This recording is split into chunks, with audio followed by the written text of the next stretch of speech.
right, well, back here in the studio, I have two amazing, and when I say amazing, the word just doesn't seem to fit these two.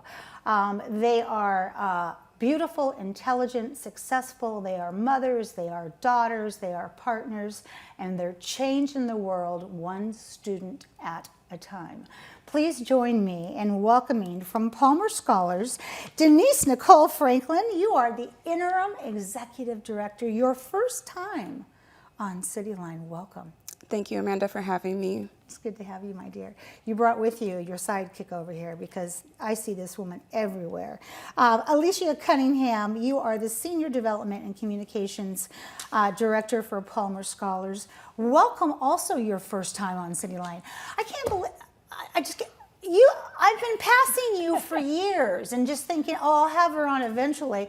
And then when you told me, both of you, it was your first time, I was like, how did that happen? This won't be the last. You invited me back. This is my second time. I was here with Jonathan Jackson in June. You know what? So that's right. Time flies, though. I think I tried to block that out because now Jonathan Jackson is retired, but I get you instead. Absolutely. I have to tell Jonathan, we miss you. She's much prettier. Sorry, Jonathan. Well, let's talk about, first off, Denise Nicole. You are fairly new to Palmer Scholars. Tell us about your background and what led you into this position. Absolutely. So I spent majority of my career in youth development, in nonprofit work and workforce development. I spent 9 years with Port Jobs, a nonprofit housed at the SeaTac Airport, helping immigrants and refugees go back to school or find that next step job at the SeaTac Airport.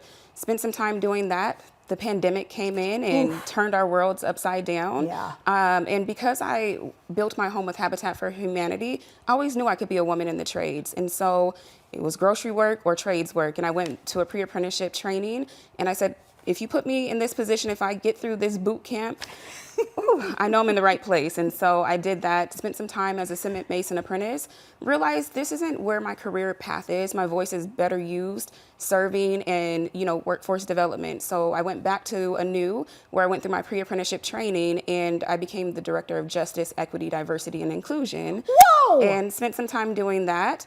But Christina Rupp, she's one of my great mentors, and she told me about Palmer right before the pandemic happened. And then had coffee with Jonathan, and that really changed the conversation. When you serve on a board together, and Jonathan and I served on the RPAC board together, he offered me a position and I couldn't refuse. I've worked my whole career to come back to Pierce County and be able to serve where I live. And so I'm grateful for the opportunity to be the first woman of color to be at the helm of Palmer Scholars. That's right, that's right. It's an honor and a privilege. I love that. And you call it the Jonathan. That's so fabulous. Yes. Wow, impressive. Alicia, tell us about what brought you to this work. Well, I've been in youth programming for the better part of 10 years. Everyone knows me mostly because I've been with Girl Scouts of Western Washington for about 9 years. And so that was King County, Pierce County proper a little bit. But I've been in philanthropy and fundraising for the last 10 and a half years. And of course, I, again, love to serve in the community that I reside in, that my family resides in. So it was a no-brainer to come and, work with the Jonathan and the Denise Nicole really now. And so we're just having a good time. I love to fuel the fire that powers the engine that drives youth programming and youth development and opportunity, equity, access, remove barriers. So that's my big deal. So everyone knows me in the community for just doing that great philanthropy work, doing that great fundraising work, and making sure that we line our pockets with the funding that we need so that we can forge ahead and give everyone an opportunity that deserves one. That's right, and an opportunity that deserves one, regardless in lowering those barriers that you said, and also youth. Yep. I mean, when we think about Palmer Scholars, Denise, Nicole, if people are not familiar with Palmer Scholars and the organization's mission, based upon what you both just said, how would you answer that? Palmer Scholars exist to bridge the gap between potential and opportunity for young adults of color in Pierce County. It's what makes us unique. When you say young adults, you caught me swallowing my coffee, what age bracket are we looking at for young adults? Yeah, so our programs, they break down into different buckets. So for our legacy scholarship, what we're known for, that's for junior year, so juniors, and then 18 to 26 for our Palmer Pathways program. And we also have a Palmer Connections, which is our internal LinkedIn account, and that's from 13 and up. Oh so my gosh. that's how folks young adults can get connected to mentors in the community. I love it. So you said something, I love this word legacy. I always pick a word a month and I journal, and legacy was my January word. So when we think about what is the legacy program, what is it made up of? What's a typical day like in that program, Denise Nicole? Absolutely. So our Legacy Scholarship is for juniors that are going to post-secondary opportunities. And so they spend time for college preparatory trainings with our amazing Scholar Experience team. So they are working on their applications. They are having Adulting 101. What is it like to navigate an institution that was not built for somebody of color in higher education? So they are going through those trainings. We send them off to college with Palmer Care packages, Chromebooks, school supplies, a gift card for their dorm room, backpacks, and so we really take care of them. They receive a monthly stipend and up to $2,500 in scholarship funding per year. What a gift. What a gift. How does that compare and contrast to the Pathways program? Absolutely. We know everybody is not going to go to a 4-year Nope. post-secondary pathway. So we went back to the original 4-year degree, which is apprenticeship. And so that's for 18 to 26-year-olds who are interested in learning more about the construction trades. It's a 14-week program where they're learning career exploration. What is it like to be a day in the life of the trade? So they spend time with the iron workers, the laborers, the carpenters. Look at that. Yes, and so day one, everyone wants to be an iron worker, and I do they too. go out there. I'm like, I want to do that. And they put on their harness, carry that rebar, and half the class by then are like, I'm not going to be out. an iron worker. But they do it, and it's something where they get to experience it. We have great partners that come out. That's their flagging certificate. So we're so proud of them. To be able. We were going to have a scholar on with us today, but they're working. We've done our job well, and they're out to work already. So they're working. No complaints there. In just a minute, I'm going to ask you to talk about some of those stories that really, when you get home at nighttime, you're like, wow, I'm so glad I'm doing what I'm doing.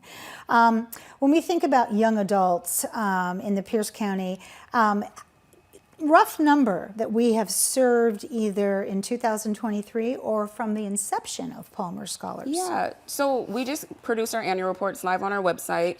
217 scholars across both programs have been served. Wow, yes. That's a lot of work.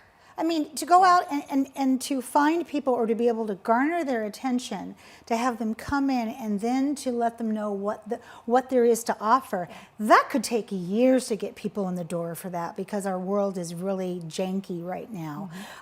So wow, that is impressive. So all of that is ready to go, Alicia, and then we look at our community members and we say to them, this is how I need you to get involved. Yep. What does that conversation sound like? So what makes both programs really unique is that we have a little bit more of an intimate setting and opportunity for them. Our Pathways program is a cohort model. It's that way intentionally because there's still a lot of underserved opportunities for our scholars. Some people forget that, when we're serving them during the day, their circumstances are different when they go home at night. And so we got to make sure that we're able to tap in on an intentional level. So one way of doing that is, we're on cohort number 7. We serve 25 students per cohort. So it's important that we meet them where they are, identify what their needs are. So one way that the community can connect, and with Northwest Furniture Bank, that's one of them. We want to make sure that they have opportunity to furnish an apartment. Yeah. They're going to have a livable wage. We'll be able to afford one. And so therefore we need to tap them into resources and opportunities. So ways to get involved is definitely to connect with community partners, offer resources. Not everything is always monetary. Sometimes it's just a partnership. Sometimes it's a relationship. Sometimes it's a gap that can be bridged to just bring them something that they didn't have otherwise. So ways to get involved is endless. You think it up, we can totally make something happen. So it's important that, there's a vast variety of what that looks like, and it's not always $1. No, exactly. Because, I'll tell you what, if you wait to do something because you're waiting to get paid for it, the bus moves on. Life is about what you give, not what you get. Exactly. And sometimes the ultimate gifts are things that don't have a price on it in the sense of value. It doesn't cost money to get it. It costs, the value's higher when it's an opportunity or a resource that they wouldn't otherwise have. Exactly. I'm looking at my clock and we have about 2 minutes left here, and I could talk to both of you for hours. So let's talk about some of the the events that are coming up that you'd like people to attend or know about? Yes. Because they might have somebody in their life who can be a Palmer Scholar. Yes. Well, the cool thing is this year is our exciting Cocktails for Commitment. It used to be formerly Stand Up and Cheer, so we don't want anyone to wonder that we've done something completely different. We are having that same model, except we're just elevating the look and feel. We're excited. May 16th is our Cocktails for Commitment. Save the dates are out. We're I'll be there. excited. Amanda will be there. She is our amazing MC. We're so blessed to have her. Other ways to get involved is our board. We are in the midst of redeveloping everything. And so our board is excited to bring new members on. So, we're open to that. So please, tap into us, and we're happy to engage on that level. Oh, I love that. And our Legacy Scholarship is opening March 1st. So for Pierce we County go. juniors who are interested, check out our website. Yes. March 1st is when that application opens. I love that. And in this last minute and a half, Denise Nicole, we all love Jonathan Jackson so much. He just did wonderful things for our community as the former executive director. You are now the interim. Do you want this position? I do. And I have Jonathan still in my corner as a coach. He's doing some executive coaching with me and coaching me to success. I've been coached through a lot of things from pageantry all the way to my career. So I'm grateful for the opportunity, and I'm hungry. And when you're hungry, you're going to work hard, but I'm also passionate. So I believe in the beauty of my dreams, and, our scholars are able to see themselves in me, and I'm able to see myself in them and say, hey, I was in your seat just a few years ago, not too long ago. I mean, when I look at you, just surface and think, this woman did masonry and cement work. Holy cow. Yeah. You are the full meal deal, sister. Thank you. I mean, and so how could those young people not look up to both of you? Because you have to be able to have that lived experience to walk that talk. Yes. And being a junior in high school is very, very hard. If you are the first person in your family to ever apply to any kind of school, it's difficult. So thank goodness they have the two of you, angels, beside them. Thank you so much for being here. I want to have you back on sooner than later, okay? Yes. Thank you for having us. Thank you. Oh, my pleasure. Well, we are looking at the CityLine Cafe here in the corner, and we are going to have our lovely, hey, Julie Allison, Principal Saxophone and Chair of Education on the comfy couch in just a moment. We'll be right back.